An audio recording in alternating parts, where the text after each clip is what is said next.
नामांकन के दौरान डीजे को लेकर उपजा विवाद।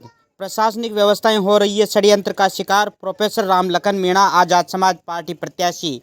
आज़ाद समाज पार्टी के प्रत्याशी प्रोफेसर रामलखन मीणा द्वारा इंडोली में नामांकन दाखिल करने की प्रक्रिया के दौरान पुलिस द्वारा डीजे बंद करने के मामले को लेकर विवाद उपजा। इस संदर्भ में जानकारी देते हुए प्रोफेसर रामलखन मीणा ने बताया कि चुनाव अधिकारी से प्राप्त परमिशन व दिशा निर्देशों के अनुसार आज़ाद समाज पार्टी के कार्यकर्ता डीजे के साथ नामांकन दाखिल करने के लिए जा रहे थे।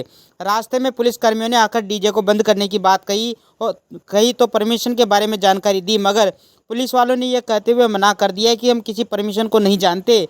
इसके बाद कार्यकर्ताओं को शांत करवाते हुए उक्त मामले की शिकायत डीजीपी व अन्य उच्च अधिकारियों को अवगत करवाने गए, मगर वहां पर भी अधीनस्थ कर्मचारियों ने शिकायत को लेने से मना कर दिया, जिससे स्पष्ट होता है कि हिंडोली में प्रशासनिक व्यवस्था षड्यंत्र का शिकार हो रही है। यहाँ पर शायद ही शांतिपूर्ण मतदान संभव हो।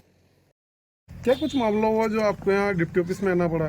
मैं professor Ramlakhan Meena returning officer से लिए हुए शेड्यूल के अनुसार अपना नामांकन भरने के लिए रिटर्निंग ऑफिस के कार्यालय आ रहा था। जब मैं रिटर्निंग ऑफिस में आ रहा था तो रिटर्निंग ऑफिस साहब ने मेरे कार्यकर्ताओं को आदेश क्रमांक संख्या विधानसभा चुनाव 2023/672/680 दिनांक 4/11/2023 को एक परमिशन दी थी, जिसमें समर्थकों को ये कहा था कि आप डीजे के साथ 5 बजे तक जा कर के शांतिपूर्ण तरीके से अपना नामांकन दाखिल कर सकते हैं।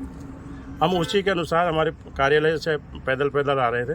पूरे सब लोग शांतिपूर्ण तरीके से आ रहे थे। बीच में एक सीआई आए और 4 पुलिस वाले आए और आकर के कहने लगे कि डीजे की परमिशन नहीं है, जबकि ये जो रिटर्निंग ऑफिसर से जो पत्र जारी हुआ है, इसके क्रम संख्या 3 पर पुलिस उप अधीक्षक इंडोली को कानून व्यवस्था बनाने के लिए पहले से सूचित किया हुआ था। इसका मतलब ये हुआ, जब आपने उनको परमिशन लेटर दिखाया फिर भी उन्होंने रोका? हाँ, उन्होंने तब भी उसको रोका। क्या कहा? रोकने की बात कहा कि परमिशन जिसने दी होगी, हम इसको नहीं मानते।